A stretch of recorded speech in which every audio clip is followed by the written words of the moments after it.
Hello everyone, welcome to Chetan Bharat learning. आज की इस क्लास में हम पीसीएस मेंस के लिए एस्से शुरू करेंगे। एस्सेस का मॉड्यूल आपको बहुत यूजफुल है। 150 मार्क्स का एस्से आएगा and trust me, so many students write their very first essay in the exam itself, which is a very suicidal practice। तो आपने पिछले बहुत महीने से बहुत पढ़ाई की है, आपका प्रीलिम्स का पीसीएस प्रीलिम्स क्लियर हो रहा है। So woods are lovely, dark and deep, but you guys have promises to keep, so miles to go before you sleep। आपने हार्ड वर्क को अब अपना इंक्रीज करना है, एक्सेलरेट करना है। रिलैक्स नहीं हो जाना कि प्रीलिम्स में मेरे 250 बन गए, 260 बन गए। Now is the time when you give your best. Next few months go and right your best means, और आपका फिर इंशाल्लाह आपको इंटरव्यू कॉल आएगी। ये जो मॉड्यूल है, this module is going to be equally useful for those who are hopefully going to write UPSC mains this year as well, and for that matter any year। तो अगर आप civil services की preparation कर रहे हैं तो I am hoping कि अगली कुछ क्लासेस में हम आपको एस्से से रिलेटेड कुछ राइटिंग स्टाइल, कुछ टेक्निक्स, कुछ कॉमन मिस्टेक्स, इन चीज़ों के बारे में बात करेंगे और आपको बहुत ज़्यादा फायदा होगा। इसमें क्या है कि अदरवाइज मैं अगर आपसे पूछूं कि जो ये सर्विस कमीशन होते हैं, चाहे पंजाब पब्लिक सर्विस कमीशन, अब हरियाणा HCS का एग्जाम आया है, all of you should fill that form. Haryana service commission, UPSC, ठीक, मदर ऑफ अस ऑल, ये जितनी भी इंस्टीट्यूशंस हैं ये ऑलरेडी प्रीलिम्स पूछ चुके होते हैं। फिर ये मेंस में भी आपकी इतनी सारी इंफॉर्मेशन, नॉलेज बेस है ना, ये सब कुछ चेक कर चुके होते हैं। फिर ये आपसे ऐसे लिखवाते ही क्यों है? इसका एक रीजन है। ऐसा बोलते हैं कि the art of writing is the art of discovering who we are. एक फ्रेंच लिटरेरी रियलिज्म के एक बहुत बड़े मतलब राइटर हुए हैं, गुस्तावो फ्लॉबर्ट। वो बोलते हैं कि the art of writing is the art of discovering who we are.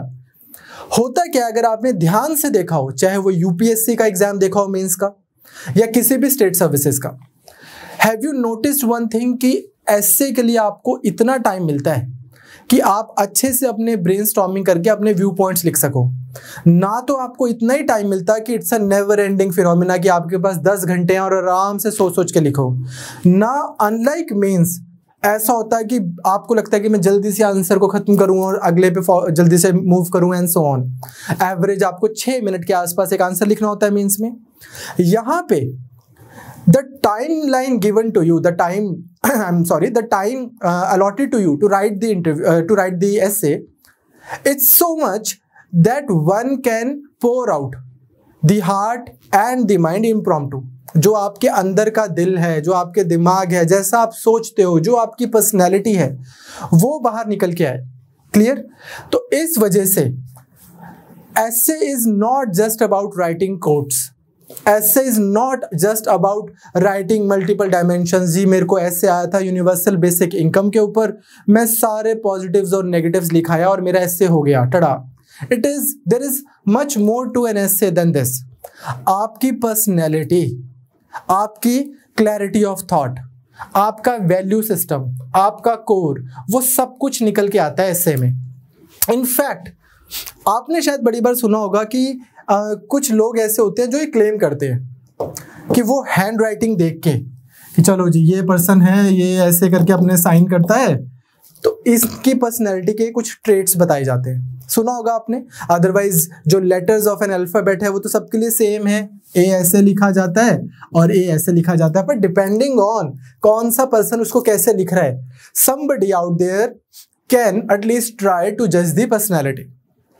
तो यू कैन वेल इमेजिन कि अगर आपके सिर्फ सिग्नेचर से आपकी पर्सनैलिटी जज की जा सकती है, तो अगर आप 3000, 4000, 5000 वर्ड्स लिख रहे हो तो फिर उससे तो कितना कुछ डिकोड किया जा सकता है आपके बारे में। तो सबसे पहले हमें यही समझना है कि आप ऐसे किस चीज के लिए लिख रहे हो, आपका ऑब्जेक्टिव क्या है, आपकी पर्सनैलिटी कैसी होनी चाहिए। Before understanding the purpose of the essay आप अच्छा एसे नहीं लिख पाओगे। आप खुद सोचो, आपको मान लो 200 वर्ड्स लिखने हो कोरा के ऊपर, फेसबुक के ऊपर, ट्विटर तो बहुत ही कम अलाउ करता है, चलो जितने भी अलाउ करता है उतने लिखने हो। वहां पे आपको एक राइटिंग स्टाइल चाहिए। कोरा पे, ताकि लोग उसको ढंग से पढ़ें, फेसबुक पे आपके लोग, आपके फ्रेंड्स वो उसको लाइक करें। सिमिलरली अगर आपको कोई जर्नल लिखना है, अगर आपको कोई रिसर्च पेपर लिखना है, all of a sudden you know that you need to have original, ऐसा आपके पास डेटा होना चाहिए, साइटेशंस होनी चाहिए अच्छी अच्छी, आपके पास में रेलेवेंट स्टडीज होनी चाहिए। क्लियर? सिमिलरली आपको अगर लिखना है मान लो किसी पॉलिटिकल प्रोग्राम के लिए, नाउ आपके पास में एक अच्छी अच्छी बातें बोलने के लिए होनी चाहिए। तो पॉइंट मेरा कहने का क्या है कि आपको सबसे पहले ये तो पता हो कि यार ये जो मैं 400 वर्ड्स 500 वर्ड्स से लेकर 4000 5000 वर्ड्स लिखता हूं, ये किस चीज के लिए लिखता हूं मैं। इवेंचुअली हम ना एसे को एक स्टैंड अलोन, एक मोनोलिथ सा चीज मान लेते हैं कि एक एसे है, उसको हम ओवरऑल कॉन्टेक्स्ट में नहीं लेते हैं कि एसे फॉर सिविल सर्विसेज। तो सबसे पहले आपको पता हो कि जब आप एसे लिख रहे हो सिविल सर्विसेज के लिए, आपके एसे में वो पर्सनैलिटी निकल के आनी चाहिए जो एक आइडियल सिविल सर्वेंट में होनी चाहिए। And you shouldn't fake it, you can't fake it. In fact जो एग्जामिनर है वो बता देगा कि आप कितना सही, how much do you actually believe in what you are writing. But आपको एसेंशियली क्लियर होना चाहिए कि जो मैं एसे लिख रहा हूं इसमें मेरी वो एक आइडियल सिविल सर्वेंट की पर्सनैलिटी रिफ्लेक्ट होनी चाहिए। क्लियर? तो हम सबसे पहले तो यही देखेंगे कि कौन सी वैल्यूज हैं जो आपके आंसर में निकल के आनी चाहिए। सिर्फ पर्सनैलिटी से मतलब सिर्फ आइडियल लेवल पे नहीं है कि आप सिटीजन सेंट्रिक हो कि नहीं, आप लार्जर पब्लिक इंटरेस्ट में सोचते हो कि नहीं। आप ये सोचो कि जिस दिन आप सिविल सर्वेंट बनेंगे उस दिन आपके पास जो मैक्सिमम इंस्ट्रक्शंस आएंगी वो रिटर्न में आएंगी। जो आप ऑर्डर्स पास करोगे most of them are going to be in written format as well, in fact all of them for that matter. Now think about it, अगर आपके राइटिंग स्टाइल में कोहेरेंस नहीं है, अगर आपको लीगल टेक्स्ट अच्छे से लिखना या पढ़ना नहीं आता, आप कैसे अच्छे सिविल सर्वेंट बनेंगे? सो जो एसे है बच्चे, इसका एसेंशियल पर्पस क्या है कि जो आपके अंदर बेसिक क्वालिटीज हैं कि नहीं है। What is your attitude towards integrity, what is your attitude towards citizen centric approach, what is your attitude towards in general academic writing, वो सब भी आपकी टेस्ट होती है। तो सबसे पहले हम ये देखते हैं कि ऐसे एग्जाम्स में आते कितने तरीके के हैं। एज हम इसमें ना बहुत सारे, इस मॉड्यूल में हम आपको वो सब भी करवाएंगे कि यूनिवर्सल सिविल को यूनिफॉर्म सिविल कोड के प्रोज एंड कॉन्स, क्या पॉजिटिव पॉइंट्स हैं, लॉ कमीशन क्या कहती है, क्या क्या हुआ था हिस्ट्री में, सिमिलरली यूनिवर्सल बेसिक इनकम, या जितने भी इशूज चलते हैं फार्म बिल से लेके। बट टू मी ऐसे module is not about somebody showing up और उन्होंने बोल दिया कि चलो जी ऐसे के लिए मैं आपको पॉइंट्स लिखवा रहा हूँ, ये एग्जाम में लिखाना, या ऐसे ये मैंने डिक्टेट कर दिया आप एग्जाम में इसको लिखाना। वो तो मेरा ऐसे हुआ। टूरिज्म के बारे में मैंने आपको 50 पॉइंट दे दिए एंड दैट्स इट, ऐसे खत्म, ऐसा नहीं होता। वो भी देना चाहिए, स्टूडेंट्स को नॉलेज भी इंपार्ट करनी चाहिए, but you should practise writing. हम आपको कुछ चीजें बता सकते हैं। After reading hundreds and hundreds of essays over the last 10 years, हमें क्या चीजें अट्रैक्ट की हैं, सभी जो एग्जामिनर्स हैं जो भी एसेज पढ़ते हैं, क्या चीजें अच्छी लगती हैं, क्या चीजें पूरा ऐसे भी ना पढ़ पाए ऐसा कर देती है हमें कि यार you know what, I don't want to read this whole like piece of paper, ये मेरे से पढ़ा ही नहीं जा रहा। वो सब चीजें हम आपसे शेयर करेंगे, आपको बहुत फायदा होगा। तो either right something worth reading और डू समथिंग वर्थ राइटिंग। या तो लाइफ में कुछ ऐसा करो कि लोग आपके बारे में लिखे, या फिर आप जब आप लिख रहे हो तो कुछ ऐसा लिख के आना वहां पे कि लोग उसको अच्छे से पढ़ें। तो सबसे पहले अगर आपने पैटर्न देखा हो, 2 टाइप के एसेज हमें प्राइमरीली आते हैं। एक है थोड़ा सा मैटर ऑफ फैक्ट ऐसे, जैसे से मान लो आपको ऐसे आ गया अगेन ये थोड़ा फारफेच टॉपिक है, बट से साइंस एंड टेक का आप लगा लीजिए, आर्टिफिशियल इंटेलिजेंस के ऊपर आपको ऐसे आ गया। अब इसमें आपको बहुत सारी चीजों का पता होना चाहिए, हालांकि इसमें भी फिलोसॉफिकल एंगल है। इससे बेटर मैं आपको बताता हूँ, 3D प्रिंटिंग।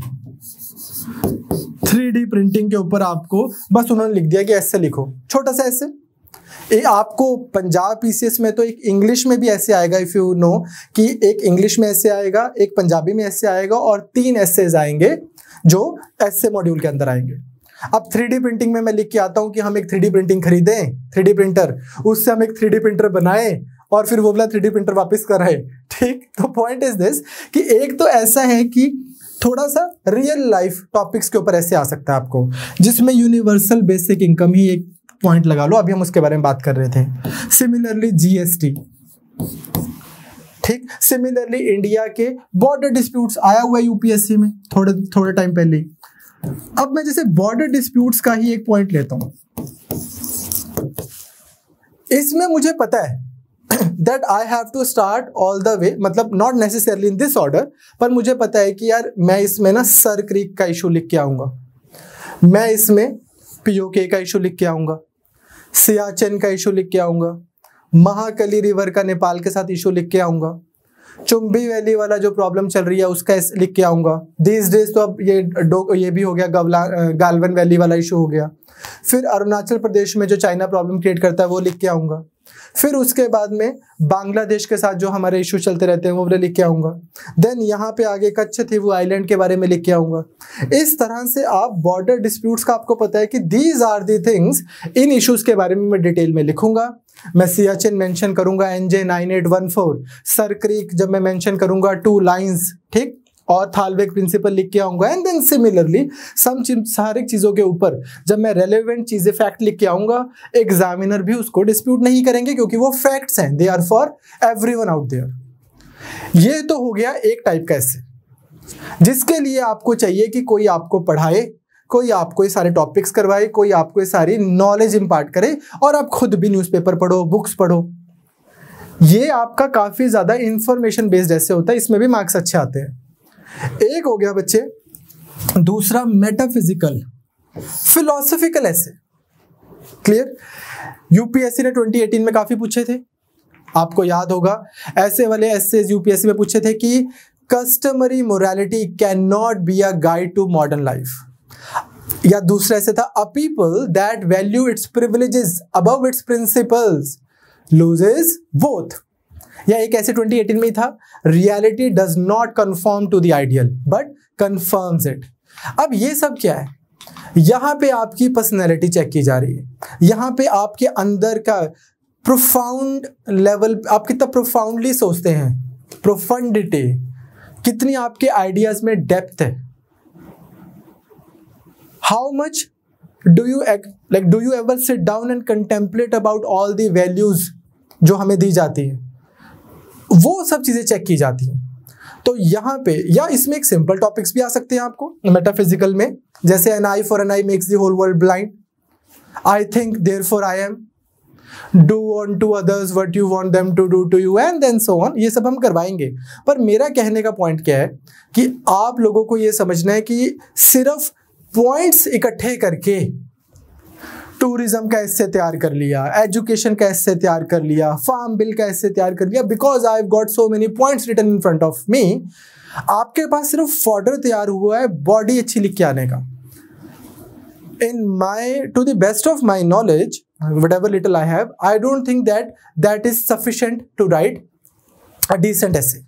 अच्छा essay वो होता है जिसमें बहुत सारी चीजें होती हैं। आप देखो ना, एक शायर में और एक आम आदमी में क्या फर्क है? आम आदमी बोलता है कि ये दिल दीवाना है, शायर बोलता है ये दिल दीवाना है, दिल तो दीवाना है, दीवाना दिल है ये।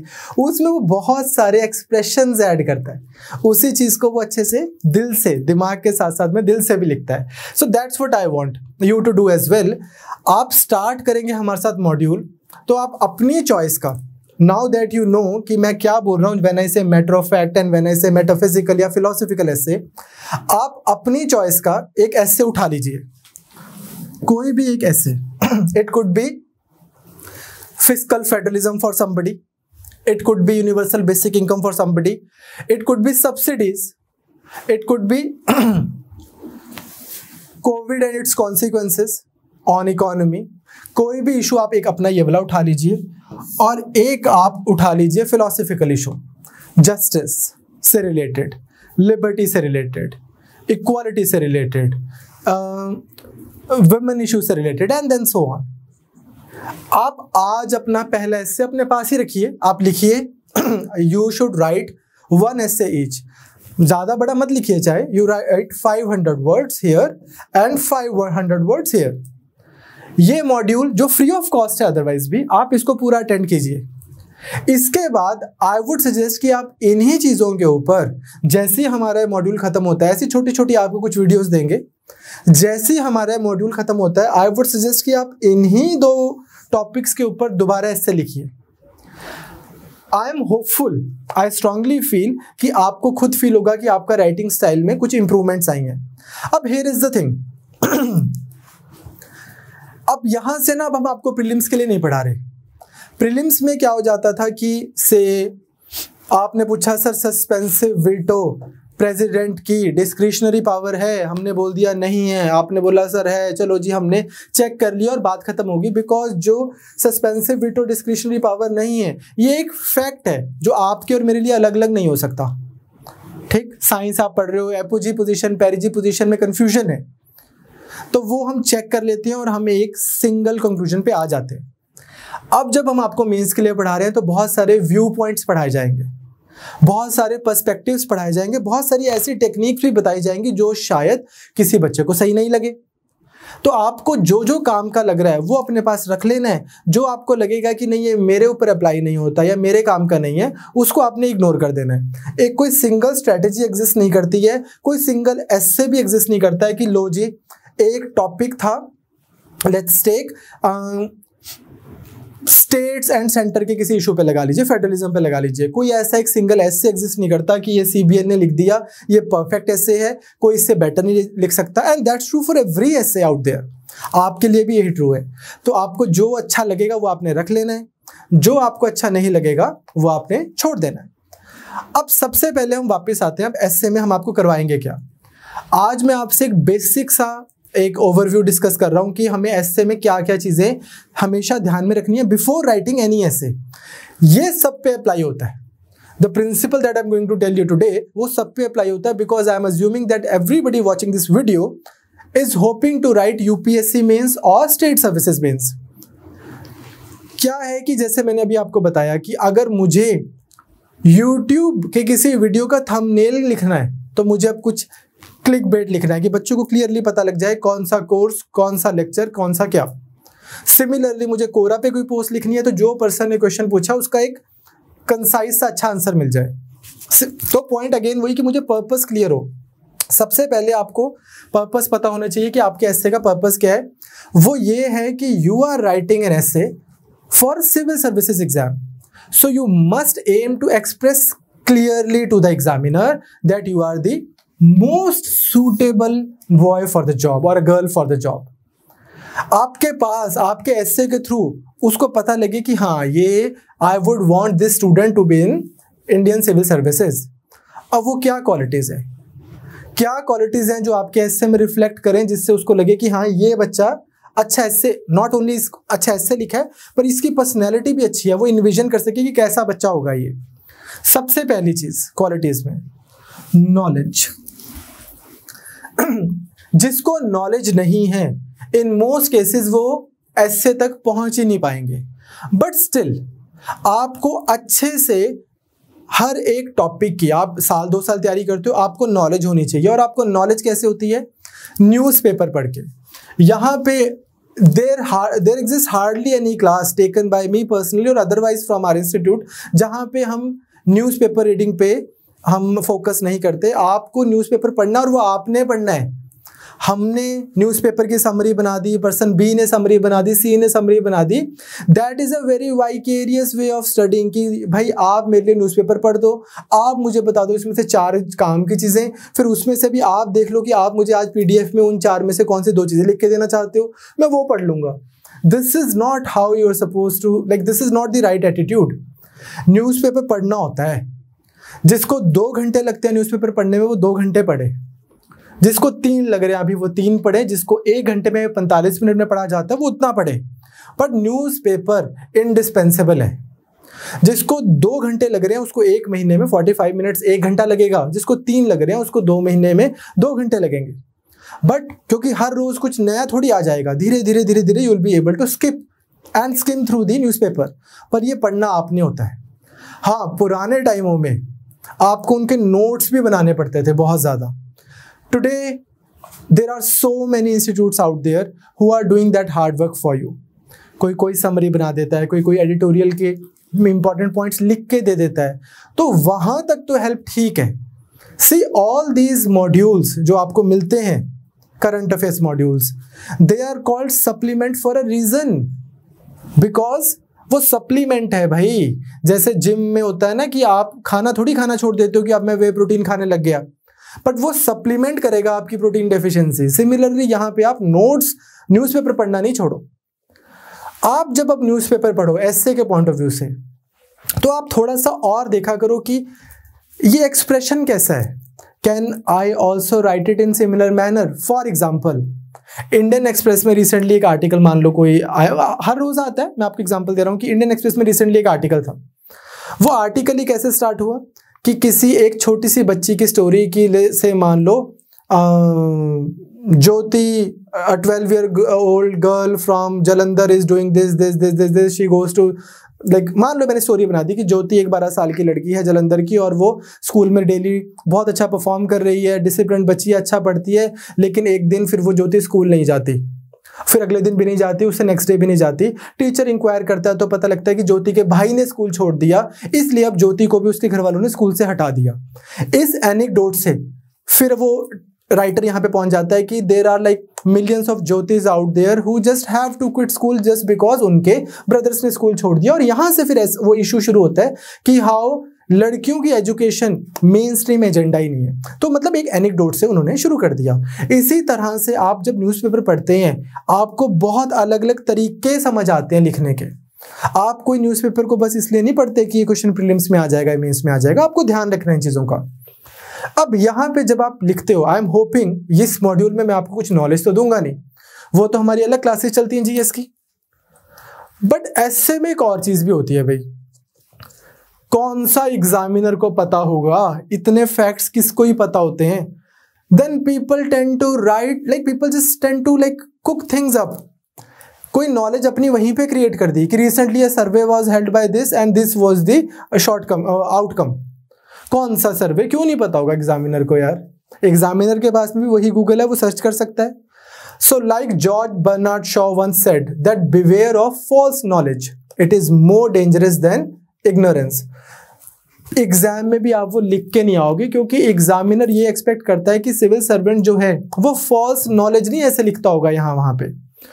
You are not supposed to incorporate data.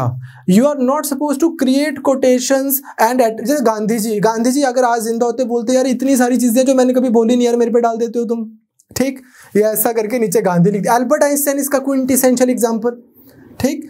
Albert Einstein ने कितनी स्टेटमेंट्स दे दी होंगी यार, बस करते हैं, ठीक, quotations, statements. So you don't incorporate data, don't attribute statements to people जो मतलब that you are not sure about. इसका मैं आपको रिसेंटली एक थोड़ा सा पॉलिटिकल एग्जांपल देता हूं, इस पॉइंट ऑफ व्यू से नहीं।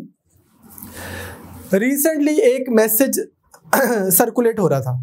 वो मैसेज ये बोलता है कि हाई कमांड को ऐसा करना चाहिए, ये करना चाहिए, ये करना चाहिए, ऐसा बोला था दीनदयाल उपाध्याय जी ने।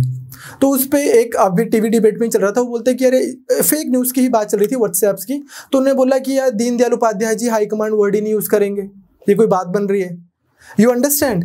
तो when you cook up statements out there, कि मैं अभी एक बड़ी सही सी स्टेटमेंट बनाता हूँ एल्बर्ट आइंस्टाइन की, तो वो जो है एग्जामिनर को कहीं ना कहीं पकड़ में आ जाती है। आपको ये नहीं करना। सिमिलरली जो डेटा है, जो कोटेशंस है, वो जब आप लिखते भी हो वो कॉन्टेक्स्ट में होनी चाहिए। वो किसी वो आपके पॉइंट को जस्टिफाई करे, आपके व्यू पॉइंट को सपोर्ट करे। ये कोई डेटा नहीं होता कि हिंदुस्तान में इतने % भारतीय लेफ्ट हैंड से लिखते हैं और इतने % भारतीय राइट हैंड से लिखते हैं, जिसका कोई मतलब सेंस नहीं बन रहा है। सिमिलरली कोटेशन की एक बार मैं डिसाइड कर लूँ तो मैं खुद की भी नहीं सुनता, आगे सलमान खान लिखते हैं। मतलब point, you know what I am saying, that like you should be reasonably academic in your usages of quotation and you know incorporation of data and studies. होता क्या है ना, मैं इसको क्यों बोल रहा हूँ, because once student start preparing for essay, सबसे पहली किताब जो वो खरीदते हैं वो खरीदते हैं कोटेशंस की, और उसको याद कर रहे होते हैं बैठे quotations. This is not how you are supposed to improve your writing style to the best of my knowledge. Again मेरे हिसाब से तो आप कॉन्टेक्स्ट में कोटेशंस को पढ़ते हो और कॉन्टेक्स्ट में लिख के आते हो। एक और चीज, यूपीएससी में बच्चे ऐसा नहीं करते। पंजाब पीसीएस 2018 में एक और चीज़ जो मैंने एसेज में पढ़ी थी, यार हर लैंग्वेज की अपनी कोटेशन होती है। आप दाल में कुछ काला है को there is something black in lentil नहीं कर सकते। आप कर क्या सकते हो, आप ये कर सकते हो कि आप लिख दोगे कि यार एक तमिल में कोटेशन है, जो भी तमिल के वर्ड्स हैं, और फिर आप उसको इंग्लिश ट्रांसलेशन लिख दो साथ में। या पंजाबी की कोई कहावत है, से मान लो आपको किसी भी इशू के ऊपर कुछ लिखना है पंजाबी में, तो आप पंजाबी की कहावत अगर लिख रहे हो, कोई कोटेशन लिख रहे हो, तो फिर आप उसका इंग्लिश ट्रांसलेशन यहाँ पे लिख दो। That translation itself can not be your quotation. यार मैंने थोड़ा राइमिंग भी बना दी, थोड़ी कोटेशन भी बना दी, ऐसी बात नहीं है। क्रिएटिव वो तो है मेरे अंदर, राइटर, वो तो मैं यूपीएससी में आ गया। You understand? तो बात आती है कि सर अगर डेटा इनकॉर्पोरेट नहीं करना, फॉल्स इंफॉर्मेशन फालतू की यहाँ वहाँ से बना के नहीं लिखनी, स्टेटमेंट्स कोटेशंस भी तभी लिखनी है जब हम श्योर हैं इस बात को लेके कि हाँ ये स्टेटमेंट ट्रू है या ये कोटेशन ट्रू है। इस सिचुएशन में अगर बाई चांस ऐसा हो जाए कि मेरे पास में शॉर्टेज ऑफ मटेरियल है, even if you have shortage of material, पहले तो आपको टॉपिक ही वो पिक करना चाहिए था जो आपकी पसंद का था, जिसमें हम बात करेंगे अभी नेक्स्ट सब्सिक्वेंट क्लासेस में। सबसे पहले तो आपको टॉपिक ही वो पिक करना चाहिए था जो आप जिसके ऊपर आप सफिशिएंटली लिख सकते हो, और आपको एक स्ट्रक्चर बनाना चाहिए था। उसको भी हम बताएंगे कैसे बनाना है in subsequent classes. But if you have shortage of material, even then it is better to elaborate on what you know rather than writing factually incorrect content। जितना आता है उसके ऊपर ज्यादा अच्छे से elaborate करके और इंसिस्ट करो, इनकरेक्ट कुछ नहीं लिख के आना ऐसे में। क्लियर? अब बात आती है कि ठीक है, पहली तो चीज समझ आ गई कि हमें रीडिंग बेस बढ़ाना है। आप लोगों को क्या करना है, ये पहली क्वालिटी, ताकि आपके ऐसे में दिखे कि जो बंदा ऐसे लिख रहा है वो वेल रेड है। आपको क्या करना है, न्यूज़पेपर पढ़ना है। हमें क्या करना है, हम आपको सारा का सारा मीन्स करवा ही रहे हैं, उसके थ्रू आपके पास नॉलेज आएगी। सेकंड जो क्वालिटी आपके एस्से में निकल के आनी चाहिए वो है integrity. What do I mean by that? यार व्हेन आई से कि इंटेग्रिटी, मेरा मतलब है कि civil servant must be driven by idealism to serve the nation. अब ना अगर आप 22 साल के हो और 23 साल के हो, या इवन 26 साल 27 साल, जो भी आप, you are in your mid 20s, और आपकी बातों से और आपकी आपके राइटिंग स्टाइल में तो आपकी पर्सनैलिटी निकल के आनी ही आनी है, उससे अगर सिनिसिज्म निकल रहा है कि यार बस सब बेकार है, ठीक, और या फिर यार बस जॉब लग जाए, बढ़िया सी पूरे मजे करेंगे, I am in it for privileges and power, that is not a right attitude. ये आइडियलिज्म अपने अंदर एटलीस्ट जिंदा रखना होता है कि मैं सर्विसेज में आ रहा हूँ। Of course it will like give me good success की फीलिंग आएगी मेरे अंदर की, that I have amounted to something. Of course it will give me job security मिलेगी मुझे, सेंस ऑफ बिलोंगिंग भी आएगी, दैट आई बिलोंग नाउ, मैं सर्विसेज में हूँ, I work for the state. वो सब चीजें इंटैक्ट है अपनी जगह, but you should be driven by idealism to serve the nation rather than joining civil services to enjoy power, perks and privileges। तो वो निकल के आता है। Hence, I am giving you this example 2018 में यूपीएससी ने ये चीज टेस्ट की है। स्टेट सर्विसेज भी कर सकती हैं, करती हैं। ये ऐसे देखो, इन पे हम बात करेंगे सब्सिक्वेंट क्लासेस में। Customary morality can not be a guide to modern life. मेरे हिसाब से मैं मोरालिटी चेक करता हूँ मौके के हिसाब से। अ people that value its privileges above its principles loses both and reality does not conform to the ideal but confirms it। ये रियल लाइफ यूपीएससी के एसेज हैं। तो आपको समझ आ रहा है कि सबसे पहले क्या है कि मेरी जो राइटिंग स्टाइल है उसमें एक बडिंग सिविल सर्वेंट आना चाहिए, और वो फेक नहीं करना होता। फेक किया वो भी पता लग जाता है किसी के भी उसमें कि हाँ मैं तो अपना खून भी दे दूंगा और जान भी दे दूंगा। आपको क्या करना है, जेन्युइनली उस चीज को, इस वैल्यू को वैसे भी इनकलकेट करना है। Why are you in civil services? Because it gives you good security, job security मिलती है, आपको सेंस ऑफ सक्सेस आती है, आपको you feel that you amounted to something, आपके पेरेंट्स भी प्राउड फील करते हैं। वो सब रीजंस हैं, जेन्युइन रीजंस हैं, इसमें बुराई क्या है। But at the same time you want to work for the people, आप थोड़ा सा वहां पे काम करना चाहते हो where you can reach the masses. अब सिंपल सी बात है कि पब्लिक पॉलिसी है, ऑफिसर्स ही चलाएंगे तो आपको मौका मिलेगा। क्लियर? नेक्स्ट जो एक चीज आपके एस्से में निकल के आनी चाहिए वो आनी चाहिए foundational value of civil services. अब मान लो कोविड से रिलेटेड ही आपको कोई एस्से आ जाता है, उसके एस्से को पढ़ के any good examiner can tell कि ये बंदा सिटीजन्स को, जो कंट्री के आम नागरिक हैं, उनको सिटीजन्स की तरह लेता है या सब्जेक्ट्स की तरह लेता है। सब्जेक्ट्स, ये थोड़ा जोर लगा के बोला जाता है ना, सब्जेक्ट नहीं, सब्जेक्ट तो आपका हिस्ट्री, ज्योग्राफी, इकोनॉमी होता है। सब्जेक्ट होता है जो किंगडम के अंदर होता है, कि एक राजा होता है भाई और एक होती है उसकी प्रजा। सिटीजन्स कौन होते हैं? जिनके पास राइट्स होती हैं। ये असली लोग हैं जो वेलफेयर स्टेट में होते हैं, लोग सरकार बनाते हैं। तो अगर आप ऐसा बोल रहे हो कि यार कोई मरता है मरे, नॉट लाइक आप ऐसा तो कभी भी नहीं बोलोगे, बट आपके व्यू पॉइंट से साफ ऐसा लग रहा है कि you have zero consideration for so many of our you know co nationals जो मर जाएंगे यार आपके सोल्यूशन से, या बहुत ज्यादा मार्जिनलाइज हो जाएंगे, और आपको उनके लिए कोई कंसिडरेशन नहीं दिख रही आपके एसेज में।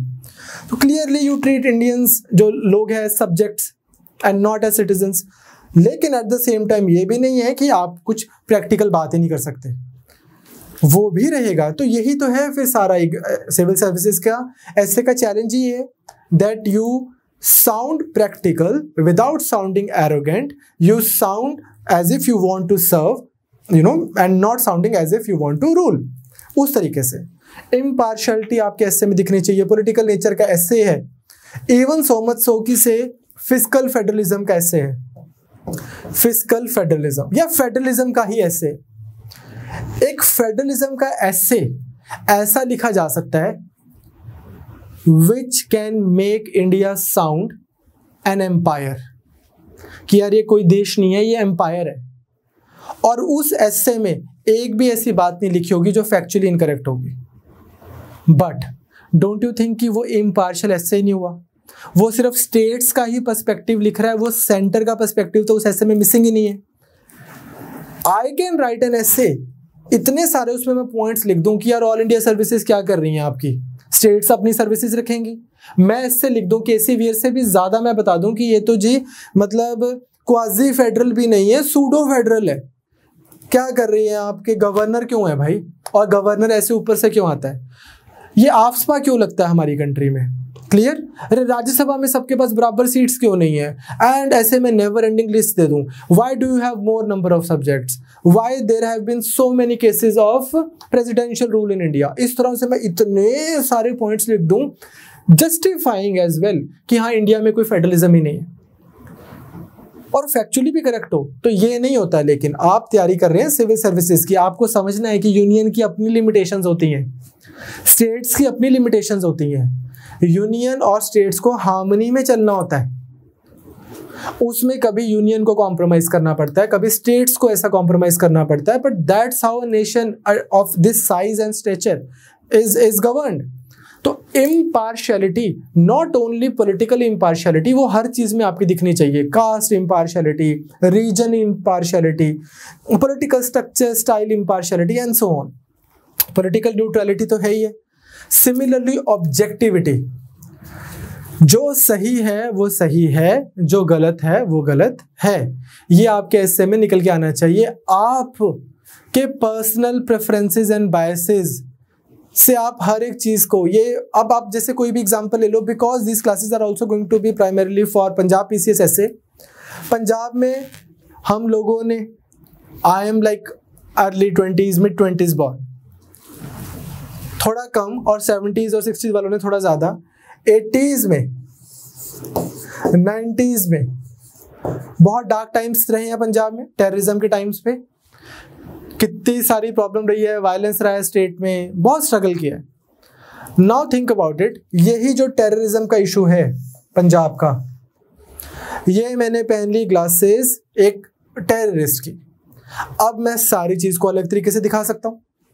इसको उतारा, ये मैंने ग्लासेस पहन ली पंजाब पुलिस के उस समय के टॉप कॉप्स की। अब मैं सारी सिचुएशन को अलग तरीके से पेश कर सकता हूँ।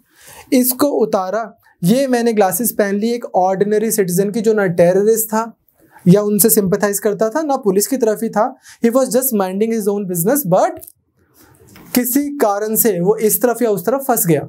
उसका एक अपना पर्सपेक्टिव होगा।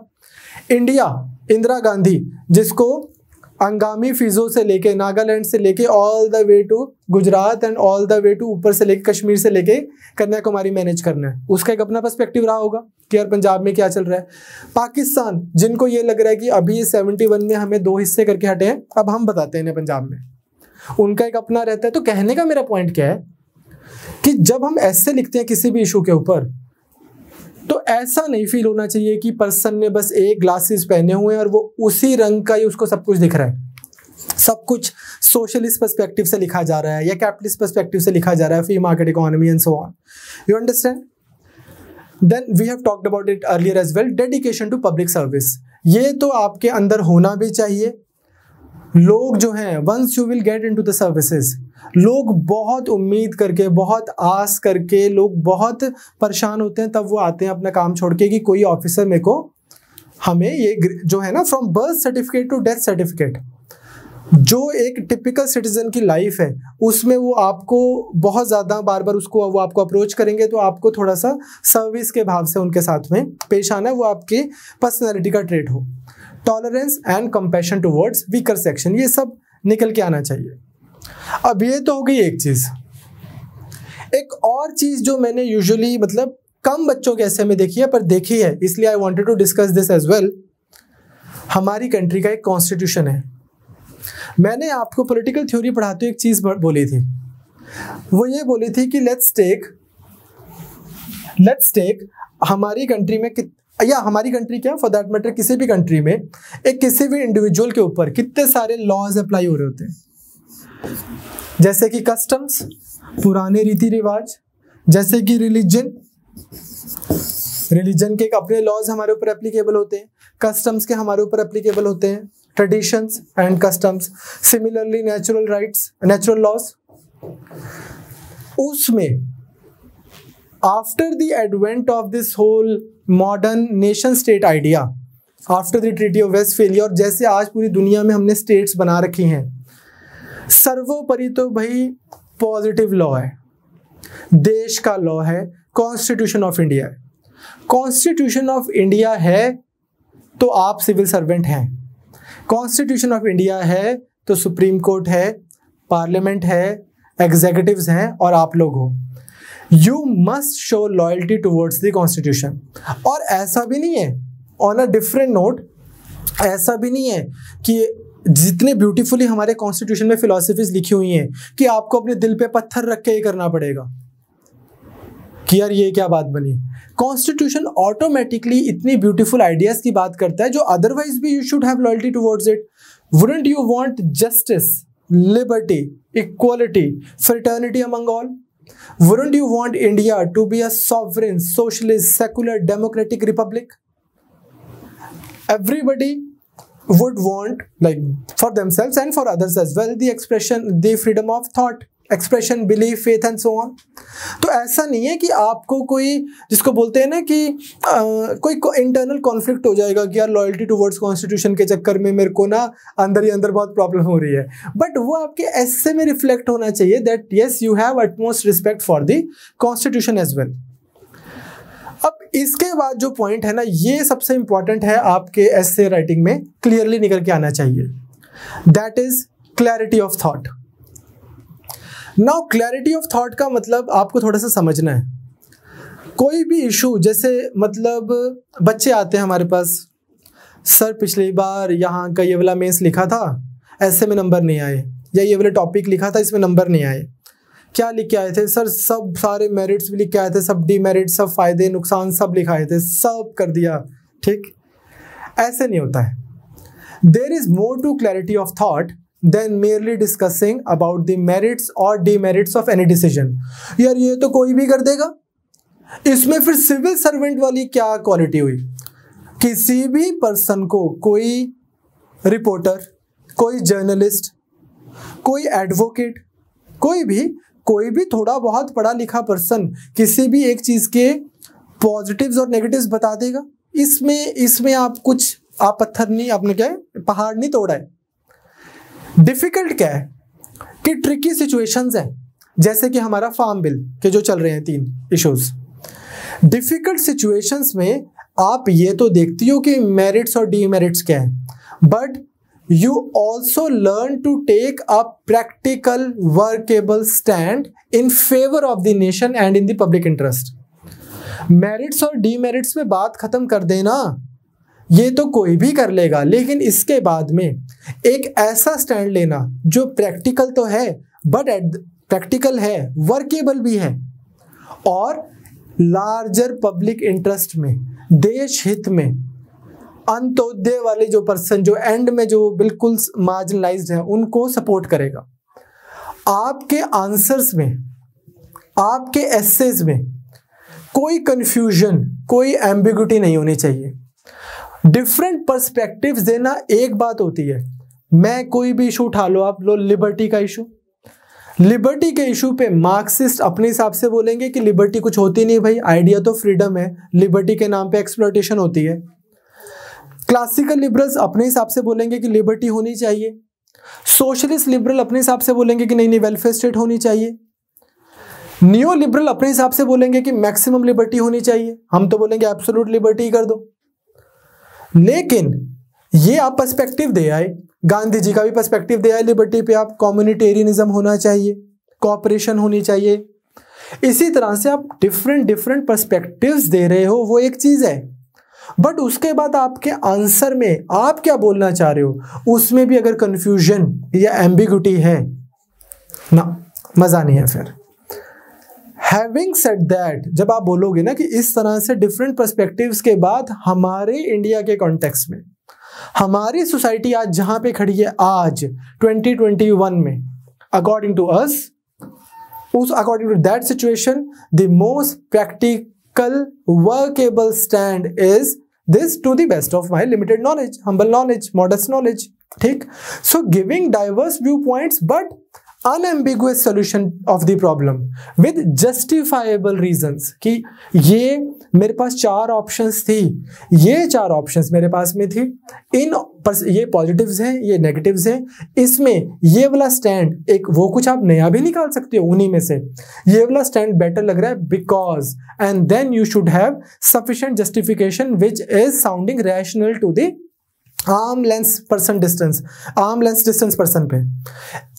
एक आपने जस्टिफिकेशन दी, एक तीसरे बंदे को वो रीजनेबल साउंड कर रही है, हो सकता है उसको आपका सोल्यूशन ना भी पसंद आए, पर वो आपके मार्क्स काटने की उसकी लाइक्लीहुड कम हो जाती है कि ठीक है भाई, अब इस बच्चे का भी एक अपना पर्सपेक्टिव है, बट एटलीस्ट उसने कुछ लिखा तो है। क्लियर? अब क्लैरिटी ऑफ थॉट पे हम बहुत ज्यादा काम करेंगे, and I am pretty sure कि उससे आप देखोगे आपकी ओवरऑल जीएस की आंसर राइटिंग भी बहुत अच्छी होगी। नेक्स्ट आता है आपका राइटिंग स्किल्स। ये क्वालिटी है जो आपके अंदर होनी चाहिए अगर आप पेपर देना चाहते हैं। इसके लिए मैं आपसे एक एक्सपीरियंस शेयर करता हूं। अभी कुछ महीने पहले पंजाब में इलेक्शंस हुए थे, या आई थिंक, या तो एक मैसेज आता होता है आपको कि कास्ट योर वोट।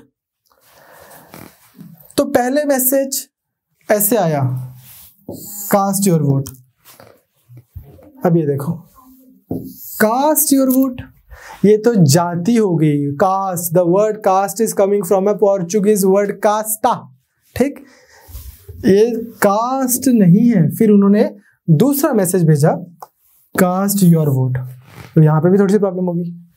फिर आया कास्ट योर वोट।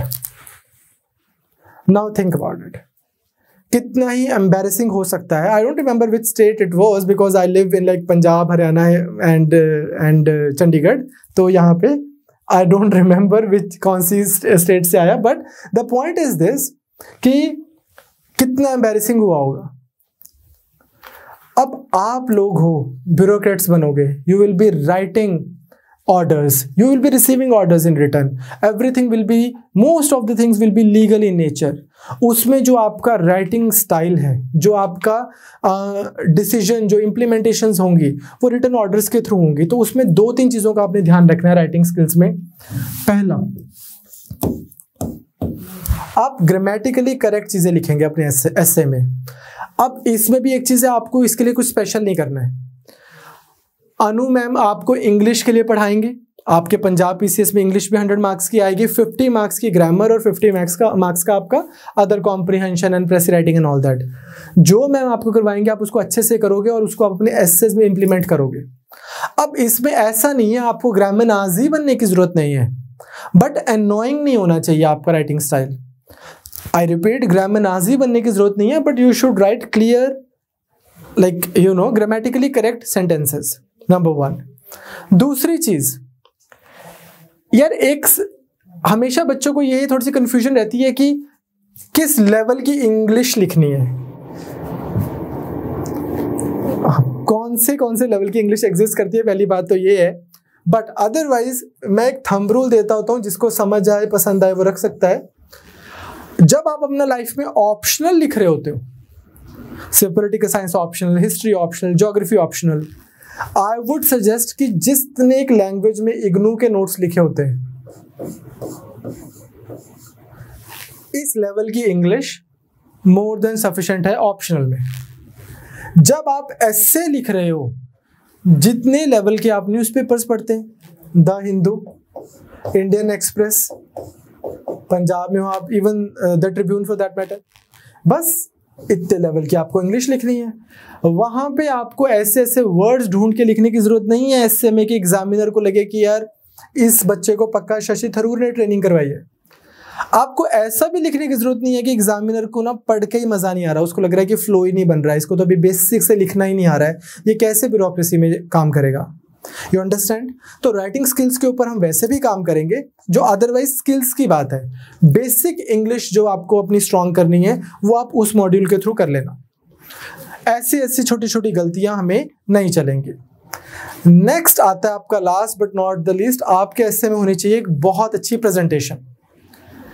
आप खुद सोचो, एक कोई चीज, आप 2 चीजें आप खरीदने जाते हैं, एक चीज थोड़ी बेटर पैक्ड है, आपको देख के ऐसे नहीं लग रहा कि यार ये यूज्ड सी है, ये फटी सी है। बुक भी थोड़ी, उसी बुक के अंदर से आप 2 खरीदने चले गए, आप दत्त एंड सुंदरम की इकोनॉमी की बुक्स, एक थोड़ा सा फटी हुई है, एक थोड़ी सी साफ है, वही कंटेंट सबके अंदर लिखा हुआ है। We know which one you would prefer, ठीक? या फिर अदरवाइज जो फटी आप सस्ते में लोगे। Point being, packaging, presentation is equally important if not more. तो what do I mean by presentation? पहली चीज, you should write clear and in legible font. बिल्कुल इतनी कीड़ियां से भी नहीं लिखनी होती, और ये भी नहीं है कि इतना मोटा मोटा लिख दिया कि एज इफ एग्जामिनर ऑफेंड हो जाए कि यार कहीं मैं अंधा थोड़ी हूं। एक रीजनेबल फॉन्ट साइज, प्रॉपर एक लाइन में एक स्टाइल होता है लिखने का, कि एक लाइन में अगर आपके इतने वर्ड्स हैं, यानी किसी लाइन में 3 वर्ड्स हैं फिर एक में पूरे घुसा दिए। ये बेसिक सी चीजें हैं जो बहुत इंटेलिजेंट बच्चे भी करते हैं। हैंड राइटिंग आपकी नॉर्मल हो, अच्छी पढ़ी जाने वाली हो, साफ हो, अगर बहुत अच्छी है तो आपको बहुत बहुत शुभकामनाएं, मुबारकें। लेकिन अगर खराब है तो आप उसके ऊपर काम कीजिए, और वो लिख के ही होंगी। तो clear and legible hand writing होनी चाहिए आपकी। अप्रोप्रिएट कोटेशंस डेफिनेटली आपके आंसर को हेल्प करती हैं। Anecdotes from the life of great leaders, बड़े बड़े लीडर्स हैं, उनके कितने सारे किस्से होते हैं। अगर आप पंजाब पीसीएस के एसेस लिख रहे हैं तो गुरु नानक देव जी की ही लाइफ की इतनी सारी स्टोरीज हैं छोटी छोटी, जो बहुत ज्यादा फिट होती हैं। ठीक, जैसे हमने छोटे होते 5वीं 6वीं क्लास में पढ़ी थी गुरु नानक देव जी की एक स्टोरी, वो वस दे रहो होते उजड़ जाओ वाली। एक गांव में जाते हैं जहाँ पे सब लोग बहुत अच्छे होते हैं, तो वो उनको बोलते हैं कि आप सब उजड़ जाओ। और एक गांव में जाते हैं जहाँ पे सब लोग होते हैं बहुत बुरे होते हैं, तो वो बोलते हैं कि आप सब बसे रहो यहीं पे। तो अब सुनने में तो बहुत विरोधाभासी चीज लगती है, कॉन्ट्राडिक्टरी, पर उनका मतलब क्या था कि यार वो लोग जो बहुत अच्छे हैं, अगर ये 100 जगह फैलेंगे तो अच्छा ही फैलाएंगे, और वो लोग जो बुरे हैं ये बस यहीं पे कंटेन्ड रहे, मतलब कि तुम कहीं पे भी ना आ जाओ। इस तरह की छोटी छोटी सी एनेक्डोट्स हैं जो आप यूज कर सकते हो। अगेन 13 ही 13 गुरु नानक देव जी का एक और वो है। ठीक, सिमिलरली थिंकर्स के व्यूज, सोक्रेटिस, एरिस्टोटल, पाइथागोरस ने थ्योरी ऑफ वो दी थी ना, मेटल एंड ऑल दैट। तो पाइथागोरस, एरिस्टोटल, हमारे यहाँ पे इतने थिंकर्स हुए हैं, saint Augustine and then so on. इन सब की आइडियाज, कहीं पे कोई छोटा सा एक्सपेरिमेंट हुआ हो कि कोल्ड वॉर के टाइम पे रूस ने ये एक्सपेरिमेंट किया था और उससे ये स्टडी निकल के आई थी, अब वो जेन्युइन होनी चाहिए। एक्सेप्टेबल होनी चाहिए, ठीक। वो वाली चीजें आप देते हुए आप अपने प्रेजेंटेशन ऐसी कर सकते हो ऐसे कि एक तो वो देख के एग्जामिनर का पढ़ने का मन कर रहा है कि हाँ ये बड़ा अच्छा लिखा हुआ है, मुझे एक्स्ट्रा एफर्ट नहीं करना पड़ रहा है ये पढ़ने के लिए कि लिखा क्या, अच्छा वेन लिखा है, WHEN, सिंपल उसको एफर्ट नहीं करना पड़ रहा है एग्जामिनर को, नंबर 1। दूसरी चीज क्या है, उसको फ्लो भी बन रहा है, जिसपे हम काम करेंगे सब्सिक्वेंट क्लासेस में। Then data in presentable format, sometimes like figures and diagrams, they can present really complex ideas in the simplest manner. Feel free to use them, but again ये जो आप चीजें यूज करोगे, figures, diagrams, they should be supporting your essay, they can't be the essay. आपका writing style तो आपने दिखाना ही है कि यार ये मेरा राइटिंग स्टाइल है, ये नहीं है कि बस ये मैंने माइंड मैप बना के दे दिया है, एग्जामिनर अपने आप से डिकोड करता रहे, ठीक। And last but not the least, keep one thing in mind that writing is an exploration. You start from nothing and you learn as you go. तो आप हमारे जितने मर्जी लेक्चर्स देख लीजिए, 100 बातें आप मुझे बोल दीजिए, 100 बातें मैं बोल देता हूँ, जब तक आप लिखते नहीं, जैसा कि E.L. डॉक्टरोव ने बोला था कि राइटिंग इज एन एक्सप्लोरेशन, ये एक जर्नी है। जब आप लिखते हो आप खुद को डिस्कवर करते हो कि मैं हूं कौन, मैं हूं क्या। So you start from nothing and you learn as you go. तो आप अब लिखना शुरू कीजिए, हर हफ्ते एक ऐसे लिखिए, हम आपको टॉपिक्स देंगे, धीरे धीरे आप 2-3 महीने में देखना कि आपको बहुत एडवांटेज होगी। बाकी ये सब्सिक्वेंट क्लासेस आती रहेंगी। I wish you all the best for your Punjab PCS mains, and those of you who are going to write UPSC mains soon, I wish you all the best too. Take care.